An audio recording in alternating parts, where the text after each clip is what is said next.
እንደምትሰናበታችሁ በጌታ የተወደዳችሁ ወንድሞችና እህቶች የሃናንያ የመጽሐፍ ቅዱስ ኮሌጅ የዲግሪ ፕሮግራም ተማሪዎች ዛሬ ሶስተኛውን ክፍለ ጊዜ በዚህ ጊዜ ደግሞ እንመለከታለን። እንደተለመደው እግዚአብሔር እንዲያስተምረን እንጸልይ። ቅዱስ አባት በጌታ በኢየሱስ ክርስቶስ ስም ስለዚህ ሁኔታ እናመሰግናለን። ዛሬም ካንተ ልንማር ቀርበናል። የምታስተምር እውነተኛ አስተማሪ አንተ ነህ። ለኔም ይህንን ትምህርትም በቪዲዮና በልዩ ልዩ መንገድ ለሚያደምጡ ሁሉ በጌታ በኢየሱስ ስም የጥበብና የመገለጥን መንፈስ እንድትሰጠን እንጸልያለን።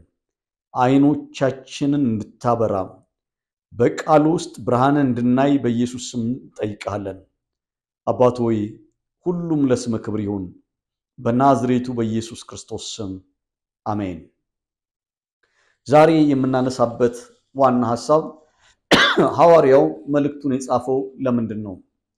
ወይም የዮሐንስ ወንጌል ዓላማው ምንድነው? ዓላማው ምንድነው? 1 2 ብለን እናነሳለን። ዓላማ 1 ዓላማ 2 ብለን የምናነሳው ነገር ይኖራል። ማንንም አስተማሪ የዮሐንስ ወንጌል ዓላማው ይሄ ነው ብሎ ሐሳብ እንዳይሰጥ ጸሐፊው ምንም እንኳን ስሙን ባይጠቅስም የጻፍኩበት ዓላማ ይሄ ነው ብሎ ራሱ የዘብዴዎስ ልጅ ሐዋርያው ዮሐንስ አስቀምጧል። በምዕራፍ 20 ቁጥር 31 ላይ ኢየሱስ እርሱ ክርስቶስ የእግዚአብሔር ልጅ እንደሆነ ታምኑ ዘንድ አምናችሁም በስሙ ሕይወት ይሆንላችሁ ዘንድ ይህ ተጽፏል ማለቱ ሌሎች በዮሐንስ ወንጌል መልእክት ላይ ዓላማው ይሄ ነው ብለን እንዳንደክም ያግዘናል፣ ወይም እንዳንል ሐዋርያው ራሱ አስቀምጦናል። ኢየሱስ በዚህ ጥቅስ ላይ የምንረዳው ነገር ኢየሱስ እርሱ ክርስቶስ የእግዚአብሔር ልጅ እንደሆነ ታምኑ ዘንድ አምናችሁም በስሙ የዘላለም ሕይወት ይሆንላችሁ ዘንድ ተጽፏል ሲል ምን ማለቱ ነው? ዓላማ 1 ኢየሱስ ከዘላለም የእግዚአብሔር ልጅ እንደሆነ ያመለክታል። ኢየሱስ ከዘላለም መቼት የሚባለው ነገር ከመምጣቱ በፊት ጊዜም ስፍራም ምንም ነገር ከመኖሩ በፊት ኢየሱስ ከዘላለም የእግዚአብሔር ልጅ መሆኑን ሐዋርያው ዓላማዬ ይሄ ነው እያለ ነው። ኢየሱስ እርሱ የእግዚአብሔር ልጅ እንደሆነ ታምኑ ዘንድ። ሁለተኛው ኢየሱስ እርሱ ወይም ለብለን ኢየሱስ እርሱ ክርስቶስ እንደሆነ ኢየሱስ እርሱ ክርስቶስ እንደሆነ ታምኑ ዘንድ። እስራኤላውያን አንድ ዕውቀት አላቸው፣ አንድ እምነት አላቸው። ሐሼም ወይም ጌታ ያህዌ መሲህ እንደሚልክላቸው ያውቃሉ፣ ያምናሉ። አሁን ሐዋርያው እየነገረን ያለው ኢየሱስ እሱ ክርስቶስ እንደሆነ። ክርስቶስ ማለት በእግዚአብሔር የተቀባ the anointed one፣ እግዚአብሔር የላከው በእግዚአብሔር የተሾመ መሆኑን ታምኑ ዘንድ። በአዲሱ ኪዳንና በብሉይ ኪዳን ወይም በሚልኪያስ የመጨረሻው መልእክትና በአዲሱ ኪዳን መካከል ከ400 ዓመት በላይ ጋፕ አለ። አዲስ ኪዳን መግቢያ ላይ ወይም ስለ አዲስ ኪዳን ስናጠና ይሄን ነገር ተናግሬ ነበር። አዲስ ኪዳን መግቢያ አካባቢ አንድ አረጋዊ ነበሩ፣ አንድ ካህን ነበሩ። ከመንፈስ ቅዱስ ድምጽ የሰሙ፣ ከጌታ ዘንድ ድምጽ የሰሙ። ምን የሚል? በጌታ የተቀባውን ሳታይ አትወሰድም አትሞትም የሚባል ድምጽ። እሳቸው ኢየሱስ ክርስቶስን ተቀብለው ኢየሱስን ተቀብለው የባረኩበት ቀን ያ ድምጽ መጥቶ እንደዚህ ነበር ያላቸው። እሱ ነው አላቸው። ባሪያም በሰላም አሰናብት ነው ያሉት። ኢየሱስ በእግዚአብሔር የተቀባ ነበር። በዮሐንስ እጅ ተጠምቆ ሲወጣ የእግዚአብሔር መንፈስ ወይም ሰማያት ተቀደደ ይለናል ማርቆስ። የእግዚአብሔር መንፈስ በርግብ አምሳል ወረደበት ኖረበትም ብሎ ይነግረናል። አዲስ ኪዳን ላይ ከሐዋርያት ሥራ ከባለ 50 በኋላ ሐዋርያት በእስራኤል ከተሞች እየተዘዋወሩ ወንጌልን በመንፈስ ቅዱስ ኃይል ተሞልተው ይሰብኩ ነበር። በሐዋርያት ሥራ ምዕራፍ 10 ቁጥር 38 ላይ ሐዋርያው ጴጥሮስ በግልጽ እንደዚህ ብሎ ይነግረናል። እግዚአብሔርም የናዝሬቱን ኢየሱስ በመንፈስ ቅዱስና በኃይልም ቀባው ይለናል። ኢየሱስ በእግዚአብሔር የተቀባ ነበረ፣ ክርስቶስ ነበረ። ሐዋርያው ጳውሎስ ደጋግሞ ይነግረናል። ኢየሱስ እሱ ክርስቶስ ነው ይለናል። በሌሎች መድረኮቼ ስብከቶቼ አነሳዋለሁ። ሐዋርያው ጳውሎስ ወደ አሕዛብ ሀገር ሲሄድ ኢየሱስ እሱ ክርስቶስ ነው ብዙ አይልም። ኢየሱስ ያድናል፣ ኢየሱስ ይፈውሳል፣ መዳን በኢየሱስ ነው እያለ ይናገራል። ወደ አይሁድ አማኞች ሲሄድ ግን፣ ወደ አይሁድ ምኩራቦች ሲሄድ፣ ወደ አይሁድ ሰፈር ሲሄድ ግን ኢየሱስ ጌታ ነው የሚለውን ብዙ አይጠቀምም። ኢየሱስ ያድናል የሚለውን ብዙ አይጠቀምም። የብሉይ ኪዳን ሊቅ የነበረው በብሉይ ኪዳን አስተምሮ ምሁር የነበረው ሐዋርያው ጳውሎስ ወደ አይሁዳውያን ወደ ዘመዶቹ መንደር ሲሄድ ኢየሱስ ጌታ ነው የሚለውን አይደለም የሚጠቀመው። ኢየሱስ ያድናል የሚለውን አይደለም የሚጠቀመው። ኢየሱስ እሱ ክርስቶስ ነው። ኢየሱስ እሱ በእግዚአብሔር የተቀባ ነው። ኢየሱስ እሱ አባቶቻችን ሲጠብቁት የነበረው መሲህ ነው። ትውልድ ሲጠብቀው የነበረው መሲህ ነው። የብሉይ ኪዳን ቅዱሳት መጽሐፍት የተናገሩለት እሱ ነው፣ የዘገቡለት እሱ ነው። እሱ የትንቢት ፍጻሜ ነው ብሎ ይነግረናል። ሐዋርያው ዓላማዬ የጻፍኩበት የመልእክቱ የወንጌሉ ዓላማ ኢየሱስ የእግዚአብሔር ከዘላለም የእግዚአብሔር ልጅ ነው። ኢየሱስ እሱ ክርስቶስ ነው። ኢየሱስ የእግዚአብሔር ልጅ እንደሆነ ታምኑ ዘንድ፣ ኢየሱስ እርሱ ክርስቶስ የእግዚአብሔር ልጅ እንደሆነ ታምኑ ዘንድ ነው የሚለው። ሶስተኛው ወይም ሐመሯ የዘላለም ሕይወት የሚገኘው በእርሱ በማመን ነው። በእርሱ በማመን የዘላለም ሕይወት ይገኛል። በእርሱ ባለማመን የዘላለምን ሕይወት ሰው ሊያጣ ይችላል። የኢትዮጵያ ቃለ ሕይወት ቤተክርስቲያን ሎጎ በጣም ደስ ይለኛል። እንደዚህ የሚል ነው፣ ወልድ ያለው ሕይወት አለው ይላል። ሐዋርያው ዮሐንስ በመልእክት ውስጥ ወልድ ያለው ሕይወት አለው፣ የእግዚአብሔር ልጅ የሌለው ወልድ የሌለው የዘላለም ሕይወት የለውም ይላል። ዓላማዬ እንግዲህ ኢየሱስ እርሱ የእግዚአብሔር ልጅ እንደሆነ ታምኑ ዘንድ አምናችሁ በስሙ ሕይወት ይሆንላችሁ ዘንድ ይለናል። ሕይወት የሚገኘው ወይም የዘላለም ሕይወት የሚገኘው ኢየሱስ ክርስቶስን በማመን ነው። በሌላ የዘላለም ሕይወት አይገኝም። በመልካም ሥራ የዘላለም ሕይወት አይገኝም። በራስ ጽድቅ የዘላለም ሕይወት አይገኝም። የትኛውም ቤተ እምነት አባል በመሆን የዘላለም ሕይወት አይገኝም። ማጆሪቲ በሚቀበለው አብዛኛው ወይም ብዙሃኑ በሚቀበለው አስተሳሰብ የዘላለም ሕይወት አይገኝም። በታላላቅ ሃይማኖቶች የዘላለም ሕይወት አይገኝም። የዘላለም ሕይወት የሚገኘው ኢየሱስ እርሱ ክርስቶስ የእግዚአብሔር ልጅ እንደሆነ በማመን ነው። እኔ ሕይወት እንዲሆንላችሁ እንዲበዛላችሁ መጣሁ አለ። የዘላለም ሕይወት የሚገኘው በኢየሱስ ክርስቶስ በማመን ነው። ዓላማ አንድ የመጨረሻው በኢየሱስ ክርስቶስ የማያምኑ የዘላለም ሕይወት እንደማያገኙ ይናገራል።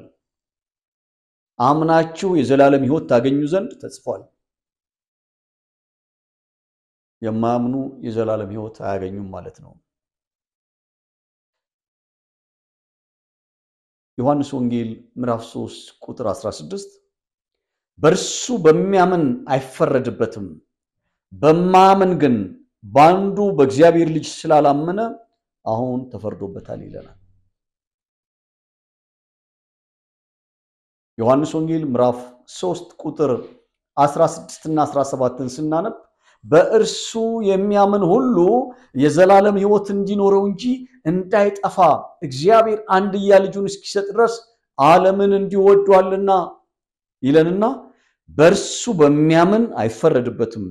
በማያምን ግን ባንዱ በእግዚአብሔር ልጅ ስም ስላላመነ አሁን ተፈርዶበታል። እግዚአብሔር የዘላለምን ሕይወት የሚሰጠው በልጁ በኩል ነው። ልጁ ያለው ሕይወት አለው። የእግዚአብሔር ልጅ የሌለው የዘላለምን ሕይወት እንደማያገኝ ያሳያል። ዓላማ አንድ የሚነግረን ኢየሱስ የእግዚአብሔር ልጅ እንደሆነ፣ ኢየሱስ ከዘላለም የእግዚአብሔር ልጅ መሆኑን፣ ለኢየሱስ እሱ ክርስቶስ እንደሆነ፣ በእግዚአብሔር የተቀባ እንደሆነ። አዲስ ኪዳን ላይ በግል የተቀባ ሰው የለም። ሁላችንም በሱ ጥላ ስር ነው ያለነው። በሱ አምብሬላ ውስጥ ነው ያለነው። እሱ የቤተ ክርስቲያን ራስ ነው። እኛ በአካል ውስጥ አለን፣ ብልቶች ነን። በቤተ ክርስቲያን ራስ ለተቀባ መንፈሱ በዛ ይሰራል። የዘላለም ሕይወት የሚገኘው በእርሱ በማመን ነው። እሱም ባለማመን ደግሞ የዘላለምን ሕይወት ሰው ሊያጣ ይችላል። በፍጹም መልካም ሥራ ሰዎችን አያድንም።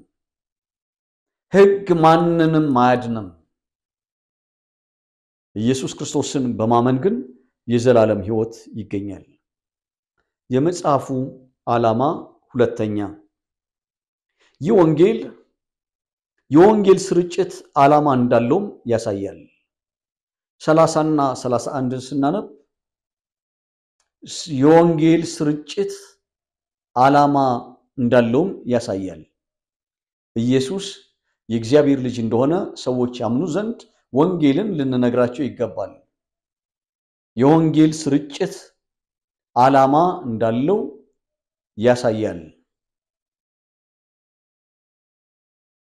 ለአይሁድ አንባቢዎች፣ ለአሕዛብ አንባቢዎች፣ ለኖስቲክ ይህ የወንጌል ስርጭት እሳቤ ወይም ዓላማ ያለው ተጽፏል። ይህ ወንጌል በውስጡ አቃቤ እምነትም የያዘ ይመስላል። ዓላማው የወንጌል አቃቤ እምነት። ጎበዝ ወንጌላዊ የሚያደርገው እንደዚህ ነው። ወንጌልን ይመሰክራል። ባገኘው አጋጣሚ ሁሉ ወንጌልን ይመሰክራል። አት ዘ ሴም ታይም ግን ወንጌል ሲደበላለቅ፣ በወንጌል ስም ወንጌልን የሚያሸቅጥ የወንጌልን ቫልዩ በሚያወርድ መንገድ ሲሰራ ደግሞ የሚቆጣ ነው እና የኖስቲክ ወይም የኖስቲዝም እንቅስቃሴ ወይም ትምህርት በመቃወም በውስጡ ዋና ዋና ነገሮችን ይዟል። ከአዲስ ኪዳን አብያተ ክርስቲያናት መካከል በኤፌሶን፣ በቆላሳይስ አካባቢ የኖስቲዝም ሙቭመንት የኖስቲክ እንቅስቃሴ ለአብያተ ክርስቲያናት ተግዳሮት ነበረ። የዮሐንስ ወንጌል፣ አንደኛ ዮሐንስ፣ የቆላሳይስ መልእክት በዋነኛነት የኖስቲዝምን እንቅስቃሴ ለመቃወም የተጻፉ ናቸው። ከጌታ አገልጋዮች፣ ከጌታ ሐዋርያት፣ ከአዲስ ኪዳን ጸሐፍት መካከል ሐዋርያው ጳውሎስና ሐዋርያው ዮሐንስ ፌስ አድርገዋል። ይህንን ተግዳሮት ለመቋቋም መልእክቶቻቸውን ጽፈዋል።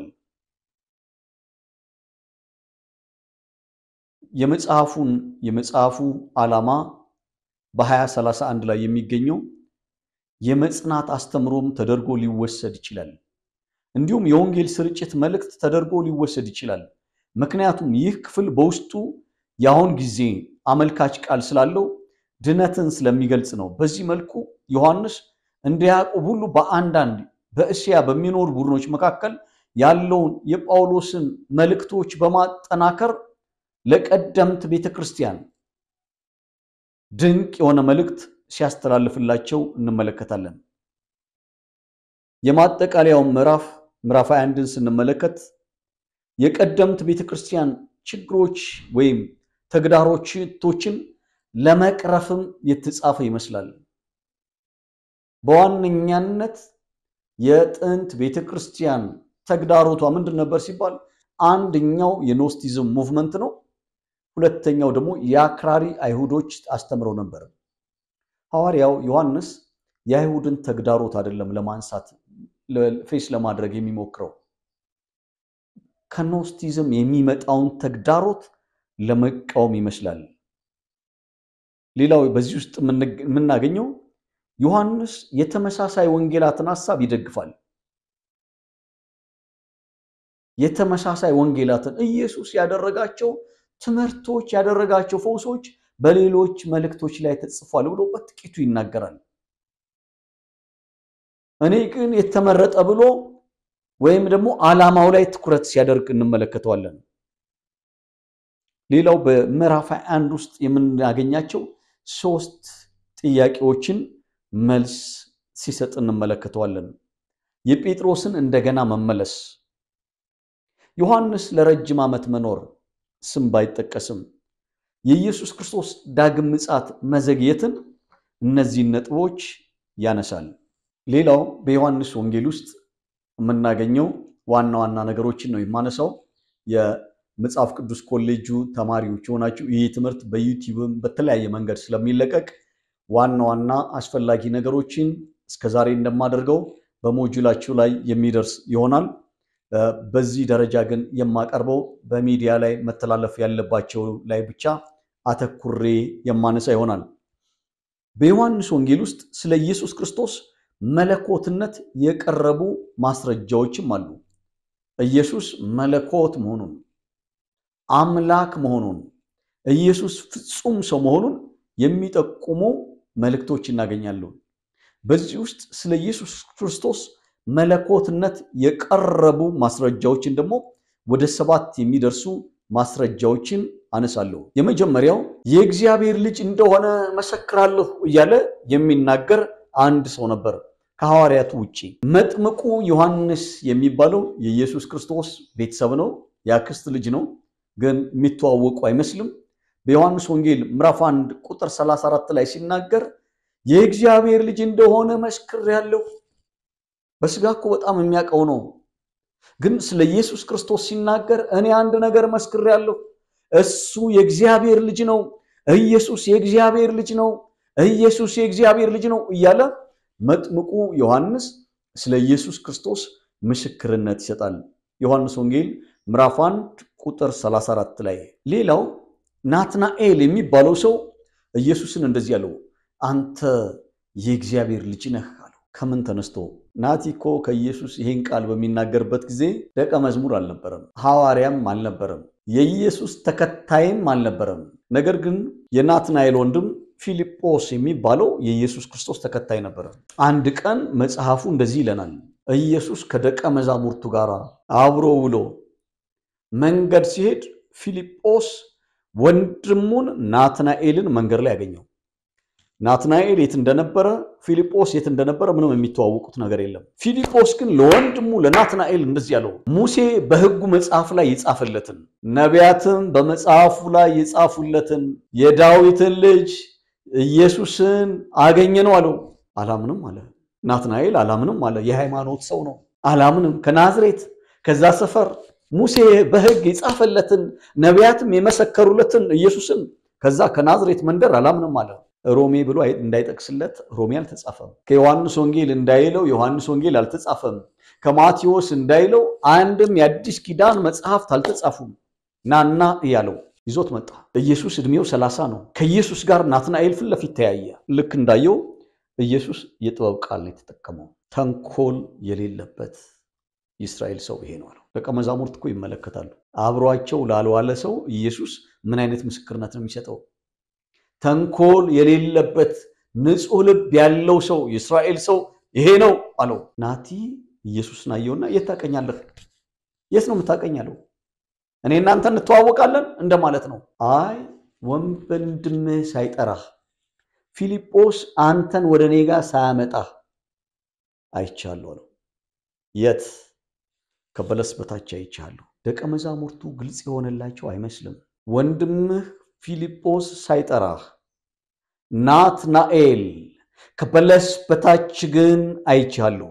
ናቲ ምን ይሰራ ነበር ከበለስ በታች? አሁን በአብያተ ክርስቲያናት በጌታ ፊት ጊዜ መውሰድ፣ ጾም፣ ጸሎት፣ አንዳንድ ወገኖች ምሽግ መግባት የሚለውን ቃል እንደምንጠቀምበት ከበለስ በታች መቀመጥ ለአይሁዳውያኑ ኳይት ታይም ማለት ነው።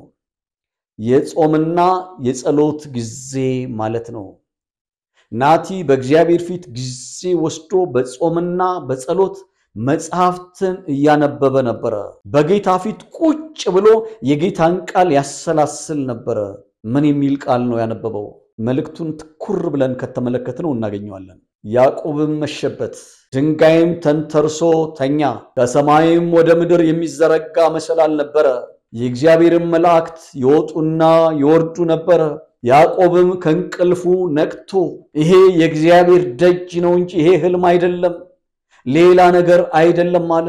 የተንተረሰውንም ድንጋይ ወስዶ ሐውልት አደረገው፣ ዘይትም አፈሰሰበትና ይሄ የእግዚአብሔር ቤት ነው አለ የሚለውን ክፍል ወንድም ናቲ ሜዲቴት ያደርግ ነበረ።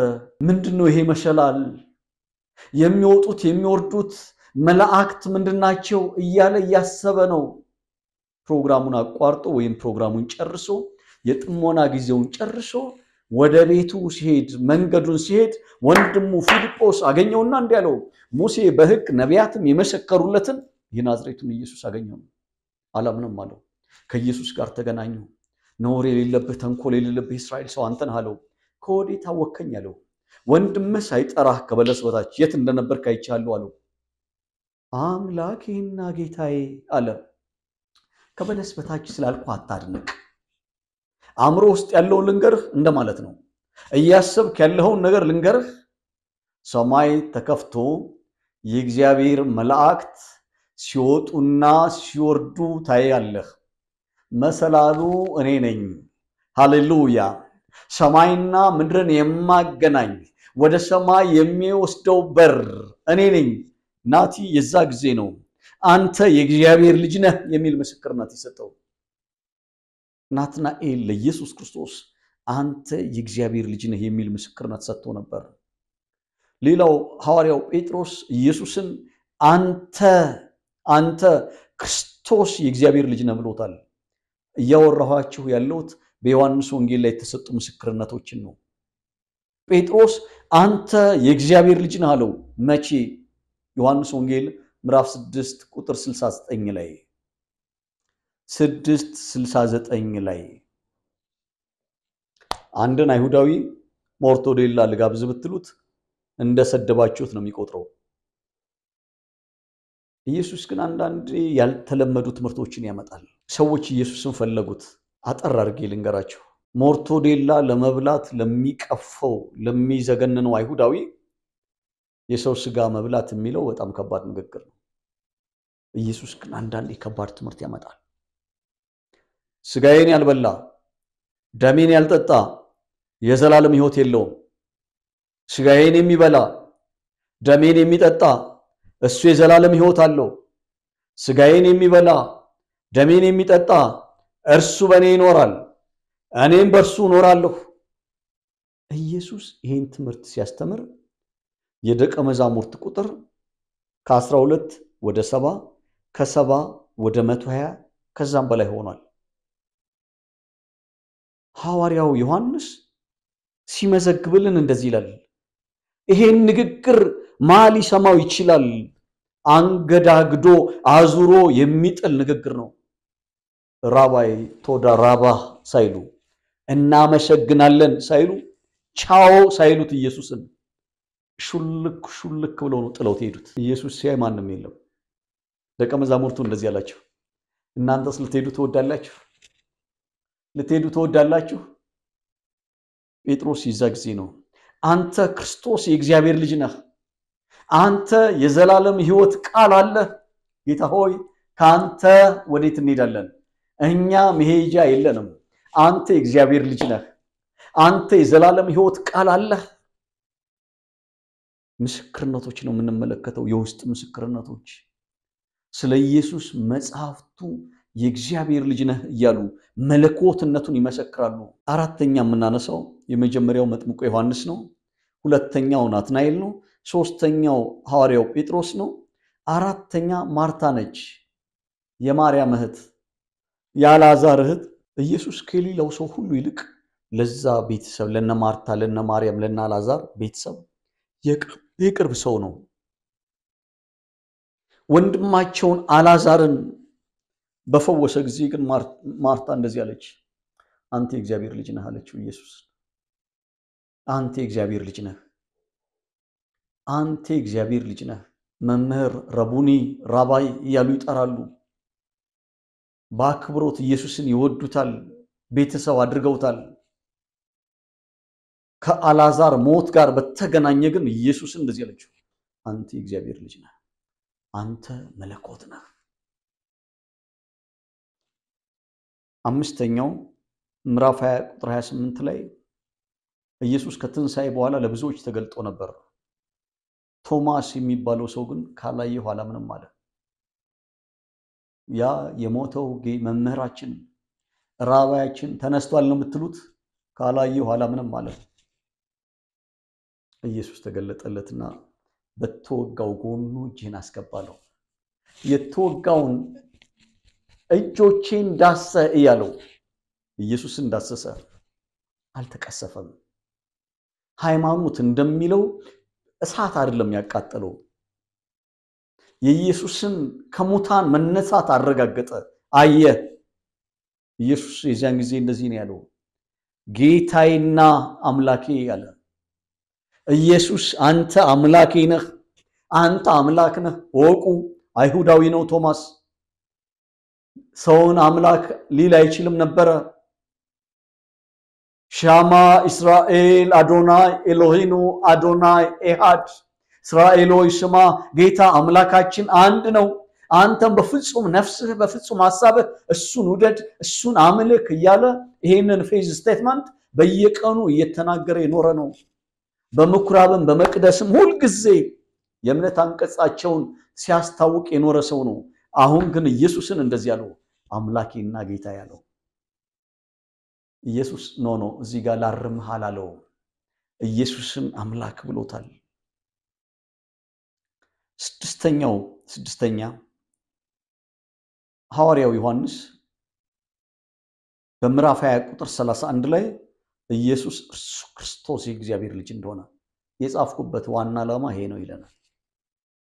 እኔ ስለማምንበት እውነትም ስለሆነ በጣም አገላለጡ በጣም ዲፕ የሆነ ነገር ነው የሚያመጣው። ጥልቅ የሆነ አስተሳሰብን ኢየሱስን ከዘላለም ነው የሚያስበው። ኢየሱስን ከዘላለም ነው የሚመለከተው። ኢየሱስ እርሱ ክርስቶስ የእግዚአብሔር ልጅ እንደሆነ ታምኑ ዘንድ ምጽፈው ለዚህ ነው። የምጽፍበት ሌላ ዓላማ የለኝም። ኢየሱስ እርሱ የእግዚአብሔር ልጅ እሱ ክርስቶስ የእግዚአብሔር ልጅ እንደሆነ ታምኑ ዘንድ።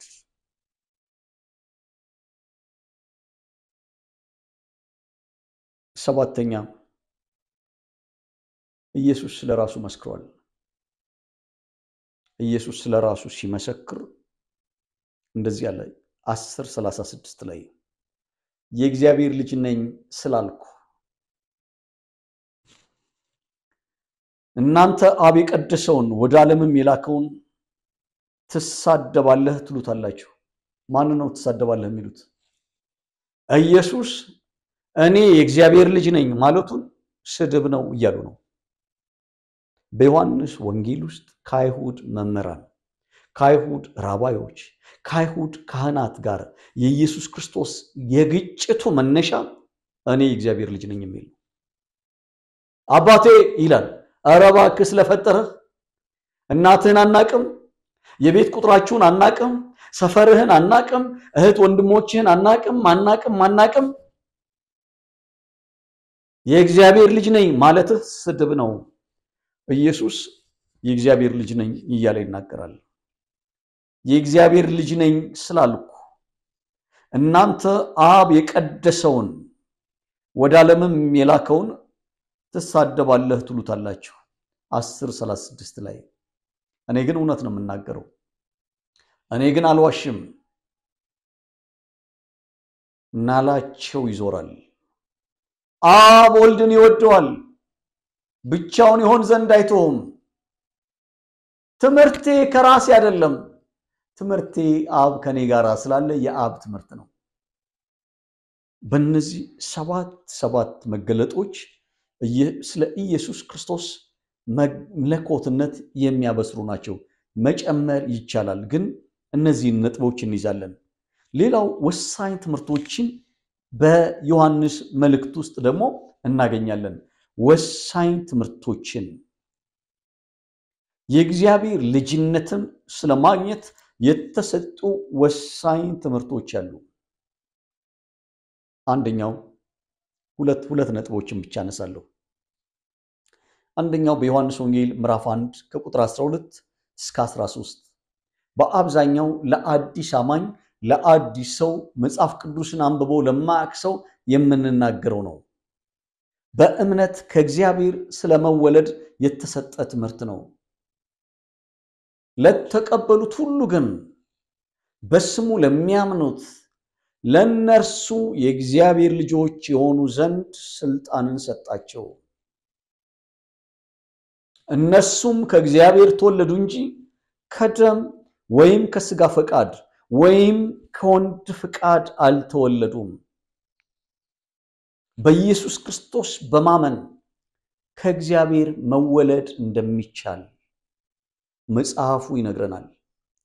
ለተቀበሉት ኢየሱስ ክርስቶስን ለተቀበሉት በስሙ ለሚያምኑት ለነርሱ የእግዚአብሔር ልጆች የሆኑ ዘንድ ስልጣንን ሰጣቸው።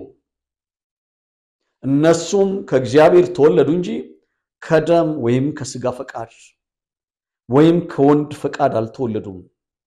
ከእግዚአብሔር የመወለዱ ምስጢር በኢየሱስ ክርስቶስ ማመን ነው።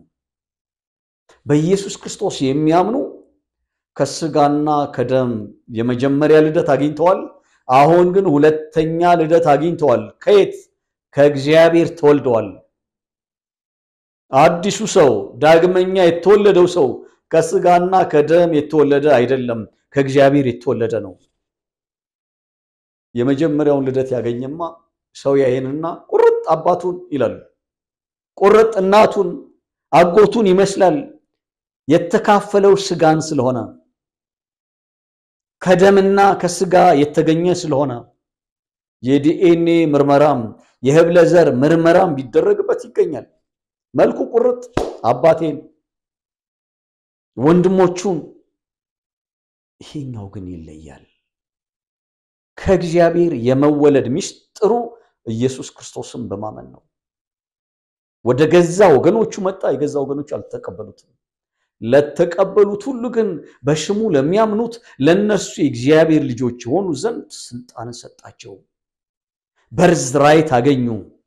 በርዝራይት የማግኛ መንገዱ ኢየሱስን መቀበል ነው። የእግዚአብሔር የልጅነት ስልጣን መብትን የማግኘት ምስጢሩ ኢየሱስን መቀበል ነው። ከእግዚአብሔር ተወለዱ እንጂ ከደም ወይም ከስጋ ፈቃድ አልተወለዱም። የእግዚአብሔርን ልጅነት ለማግኘት ሌላው በዮሐንስ ወንጌል ምዕራፍ 3 ከቁጥር 1 እስከ 13 ስናነብ አንድ ምስጢር እናገኛለን። ባይዘዌ አሁን እያነሳዋቸው ያሉትን ነጥቦች በዮሐንስ ወንጌል ላይ በማቴዎስ ወንጌል ላይ አናገኘውም፣ በማርቆስ ወንጌል ላይ አናገኘውም፣ በሉቃስ ወንጌል ላይም አናገኘውም። ስለ ዳግም ልደት ለኒቆዲሞስ የተሰጠ ትምህርት። ኒቆዲሞስ የአይሁድ ራባይ ነው። የምኩራብ አለቃ ነው። የአይሁድ ሸንጎ ሴናድሬን የዛም አባል ነው። መንፈሳዊውን ነገር ይከታተላል። መንፈሳዊውን ዓለም ይከታተላል። በእኛ አገር በእኛ ዓለም እንደሚደረገው ሰው ራእይ ሰጥቶኛል፣ ጌታ ራእይ ሰጥቶኛል ብሎ አገልግሎት እንደሚጀምረው አይደለም። በእስራኤል ምድር የሚያገለግሉ በሙሉ የአይሁድ ሸንጎ ኦርዴን ያደረጋቸው ናቸው። ግን የአይሁድ ሸንጎ ኦርዴን ያላደረገው የአይሁድ ሸንጎ ያልሾመው አንድ ራባይ አለ። አንዳንዶች ራባይ እያሉ ይጠሩታል፣ አንዳንዶች ነብዩ ኢየሱስ እያሉ ይጠሩታል። የአይሁድ ሸንጎ ኢየሱስን አልሾመውም። ትምህርቱ የተለየ ነው። አገልግሎቱ የተለየ ነው። በሱ እጅ የሚደረጉት ታይተውም ተሰምተውም የማያውቁ እግዚአብሔርን የሚያከብሩ ነገሮች ናቸው። የአይሁድ ራባዮች ኢንፎርምድ ናቸው። መረጃ በደንብ አላቸው።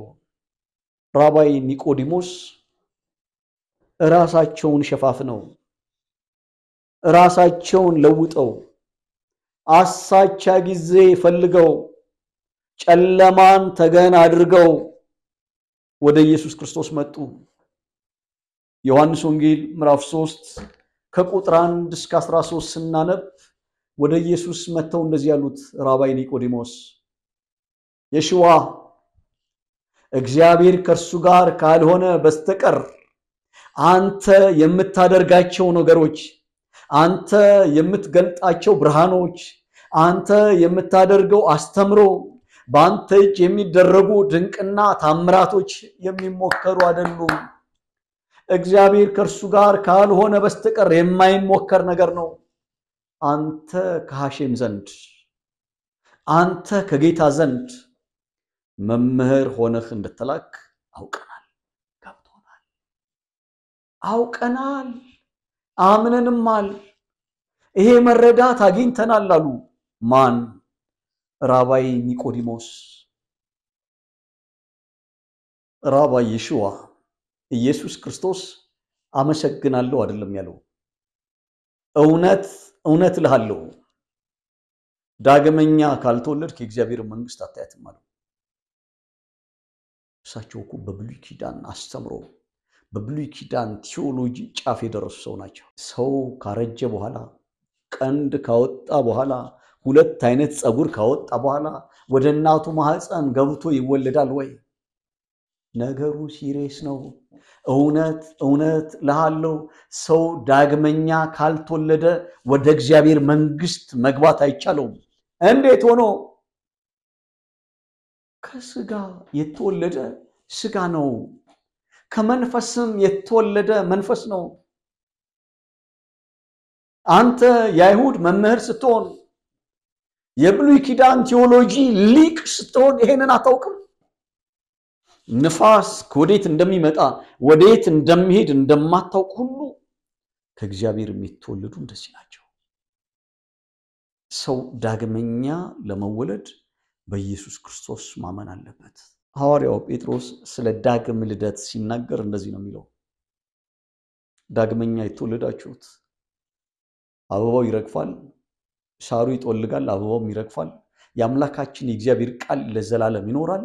እናንተም ዳግመኛ የተወለዳችሁት ከማይጠፋ ዘር ነው። የማይጠፋውም ዘር የእግዚአብሔር ቃል ነው። ለዘላለም ከሚኖር ከእግዚአብሔር ቃል ተወልዳችኋል ብሎ ይነግረናል። ያዕቆብ ምዕራፍ 1 ቁጥር 18 ላይ ሲናገር እንደዚህ ይላል፣ ለፍጥረቱ የበኩራት አይነት እንድንሆን በእውነት ቃል አስቦ እግዚአብሔር በእውነት ቃል አስቦ ወለደን ብሎ ይነግረናል። በዮሐንስ ወንጌል ውስጥ ስለ ዳግም ልደት ዳግም ልደትን ስለማግኘት በግልጽ ተነግሯል። በኢየሱስ ክርስቶስ ማመን የዳግም ልደት ምስጢር ነው። ሰው ኢየሱስ ክርስቶስን በማመን ዳግመኛ መወለድ ይችላል፣ ያለምንም ስራ፣ ያለ ሕግ ስራ፣ ያለ ሕግ ትምህርት፣ የራስ ጽድቅ ሳይኖር ኢየሱስ ክርስቶስን አምላክና ጌታ አድርጎ በመቀበል ብቻ የዘላለም ሕይወት ይገኛል። ለተቀበሉት ሁሉ ግን በስሙ ለሚያምኑት ለነሱ የእግዚአብሔር ልጆች ሆኑ ዘንድ ስልጣን ሰጣቸው። እነሱም ከእግዚአብሔር ተወለዱ። የእግዚአብሔር ልጆች ከስጋና ከደም የተወለዱ አይደሉም፣ ሁለቴ የተወለዱ ናቸው። ከእግዚአብሔር የተወለዱ ናቸው። የመጀመሪያውን ልደት ከእናትና ከአባታችን አግኝተናል። የእግዚአብሔር ልጅነት ግን ያገኘነው ከስጋና ከደም ተወልደን አይደለም፣ ከእግዚአብሔር ተወልደን መንፈስ ቅዱስ በቃሉ አማካኝነት ዳግመኛ እንድንወለድ አድርጓል። የእግዚአብሔር ልጅነትን አግኝተናል። ባለ ማስተርስ ባለ ፒኤችዲ ራባይ ኒቆዲሞስ ዳግመኛ ካልተወለዱ የእግዚአብሔርን መንግስት መግባት አይደለም ማየት አይቻልም። ኢምፖሲብል። አንተ የአይሁድ መምህር ስትሆን ይህንን አታውቅ? ሰው ዳግመኛ የሚወለደው ኢየሱስ ክርስቶስን በማመን ነው። የሃይማኖት ተከታይ በመሆን አይደለም። የሃይማኖት ሰባኪ በመሆን የዘላለም ሕይወት አይገኝም። የሃይማኖት አገልጋይ በመሆን የዘላለም ሕይወት አይገኝም። ለእግዚአብሔር ቤት መልካም ሥራ በመስራት የዘላለም ሕይወት አይገኝም። ሉተር እንደዚህ ይላል፣ መልካም ሥራ በመስራት መጽደቅ አይቻልም። የጸደቀ ሁሉ ግን መልካምን ሥራ መስራት ላይፍ ስታይሉ ነው። ለመጽደቅ ብለን አንሰራም። ለመጽደቅ የእግዚአብሔር ልጅ ለመሆን መንገዱ በኢየሱስ ክርስቶስ ማመን ብቻ ነው። የመጨረሻ አንድ ሐሳብ ልናገርና መልእክቴን ወደ ማጠቃለል እሄዳለሁ። ሮማውያን ዓለሙን በሚያስተዳድሩበት በአዲስ ኪዳን መግቢያ ላይ ሮማዊ ዜግነት ያለው ሰው ካጠፋ ይቀጣል። ሞት እንኳን የሚገባው ቢሆን እንዲሞት ይደረጋል። ግን ሞቱ የክብር ሞት ነው የሚሞተው። ሮማዊ ዜግነት ያለው ሰው ማንም ቢኖር ይቀጣል። በእስራት ይቀጣል፣ በግርፋት ይቀጣል። ከባድ ጥፋት ካጠፋ ግን የሞት ፍርድ ነው የሚፈረድበት። የሞት ፍርዱ ግን የክብር ሞት እንዲሞት ነው የሚደረገው። ወይ መርዝ እንዲጠጣ ያደርጉታል፣ ወይም በሌላ መንገድ እንዲገደል ያደርጉታል። የሮም ዜግነት የሌለው በሮም ግዛት ውስጥ የሚኖር አይሁዳዊም ይሁን አህዛብ ካጠፋ ግን በአደባባይ መቀጣጫ ነው የሚሆነው።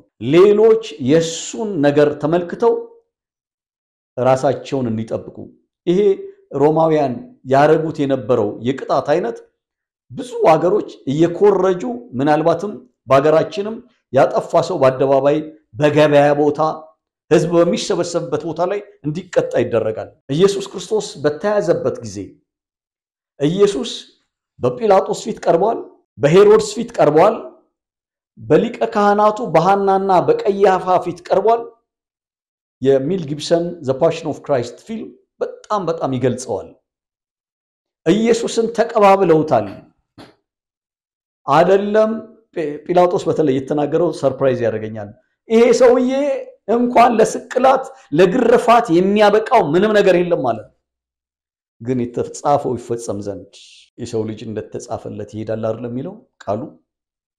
ኢየሱስን ተቀባብለው አት ዘ ኤንድ ኦፍ ዘ ዴይ የመስቀል ላይ ሞት አንጠለጠሉት። እርቃኑን በአደባባይ የውርደት ሞት እንዲሞት ኢየሱስን በመስቀል ላይ ሰቀሉት።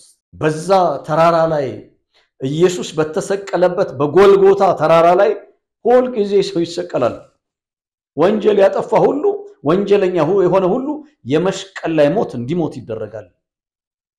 ኢየሱስ በተሰቀለበት ወቅት ግን የታሪክ አጋጣሚ ሁለት ሰዎች የሞት ፍርድ ተፈርዶባቸው ነበር። አንዱ በቀኝ አንዱ በግራ። እኔ ስማቸውን አላውቅም፣ ምን አይነት ወንጀል እንደሰሩም አላውቅም። ግን ጥፋተኞች ነበሩ፣ ወንጀለኞች ነበሩ። ኢየሱስ ትንቢት ይፈጸም ዘንድ አሟሟቱን ስቅላቱን ከወንበዴዎች ጋር የተባለው ይፈጸም ዘንድ በሁለት ወንጀለኞች መካከል ኢየሱስ ተሰቀለ። ኢየሱስ ተሰቃየ። በሁለት ወንጀለኞች መካከል ወደ ሞት እየሄዱ ነው። ተገርፈዋል፣ መስቀል ተሸክመዋል። አሁን የመስቀል ላይ ጣር እያጣጣሩ ነው። ግን የሆነ ነገር ተፈጠረ። በዛ የመስቀል ወቅት ላይ የሆነ ነገር ሀፕን አደረገ። ለካ ሁለቱም የተሰቀሉ ሰዎች ስለ ናዝሬቱ ኢየሱስ ኢንፎርምድ ናቸው፣ መረጃ ነበራቸው፣ ዕውቀት ነበራቸው፣ ግንዛቤ ነበራቸው። በስተግራ በኩል ያለው እንደዚህ አለ፣ ፈጠን ብሎ አንተ አለው ኢየሱስን የእግዚአብሔር ልጅ ነኝ ስትል ነበር፣ ክርስቶስ ነኝ ስትል ነበር። እሺ ከሆንክ የእግዚአብሔር ልጅ ከሆንክ ከመዚህ መስቀል ላይ ውረድ፣ እኛንም አውርደን በእውነት እናምንብሃለን አለ። ሳስበው የሰይጣን የመጨረሻ ድምጽ ይመስላል። ኢየሱስ መውረድ ይችላል፣ ግጥም አድርጎ ይችላል። ያ ማለት ግን ሴት ልጅ የጸነሰችውን ጽንስ ሰው አስወረዳት እንደሚባለው ማለት ነው። ሳልቬሽን ድነት ጨነገፈ ማለት ነው። ኢየሱስ አልመለሰለትም። አንተ የእግዚአብሔር ልጅ ነኝ ስትል ነበር አይደል? እስቲ ከዚህ መስቀል ላይ ውረድ እኛንም አውርደን አለው። አልመለሰለትም።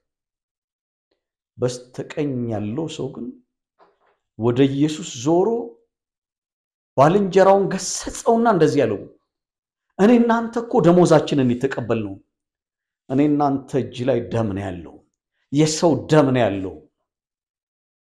የሚገባንን ሂሳብ ነው ያገኘነው።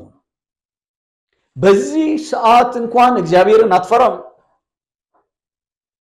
ጌታ ይገስጽህ ያለ ይመስለኛል። አልተጻፈም፣ እኔ ነኝ ያልኩት። ወደ ኢየሱስ ዞረና ግን እንደዚህ ያለው ጌታ ሆይ በመንግስት አስበኝ። አዎ ሞት እየሸተተው ነው፣ ሞት ወደሱ እየቀረበ ነው። ጌታ ሆይ በመንግስት አስበኝ አለው። የመጨረሻው እስትንፋስ ላይ ያለ የመጨረሻው ደቂቃ ላይ ኢየሱስን በመንግስት አስበኝ አለው። ኢየሱስ እንደዚህ አለው፣ እውነት እውነት እልሃለሁ ዛሬ በገነት ከኔ ጋር ነህ። ጋቢና ከፈተለት ግባ አለው። ዛሬ ከኔ ጋር በገነት። ያ ሰውዬ የየትኛው ቸርች የየትኛው ቤተ እምነት አባል ይሆን? የምንም ቤተ እምነት አባል አልነበረም። ደህንነትም አልተማረም። ደህንነትን ግን አግኝቶታል። የድነት ምንጭ የሆነውን ኢየሱስን ግን አግኝቶታል። የህይወት ጌታ የሆነውን ግን ኢየሱስን አግኝቶታል። አስራት አልከፈለም፣ አገልግሎት አልነበረውም፣ አንድም ጊዜ አልሰገደም። የኔ የሚለው ጽድቅ ግን አልነበረውም። እኔና አንተ አለ ባልንጀራውን የሚገባንን ያገኘን ሰዎች ደሞዛችንን ነው ያገኘነው። ጌታ ሆይ አስበኝ አለ። ከኢየሱስ ጋር ተገናኝቶ ጋቢና ተቀምጦ ከኢየሱስ ጋር ገነት ገባ። ምንድነው ልነግራችሁ የምፈልገው? ድነት የሚገኘው ኢየሱስ ክርስቶስን በማመን ነው። የእግዚአብሔር ልጅነት የሚገኘው ኢየሱስ ክርስቶስን በማመን ነው። በጌታ የተወደዳችሁ ወገኖቼ ሌላውን ክፍል በሚቀጥለው ክፍለ ጊዜ ይዤ የምቀርብ ይሆናል። የጌታ ጸጋና ሰላም ከሁላችን ጋር ይሆን። አሜን።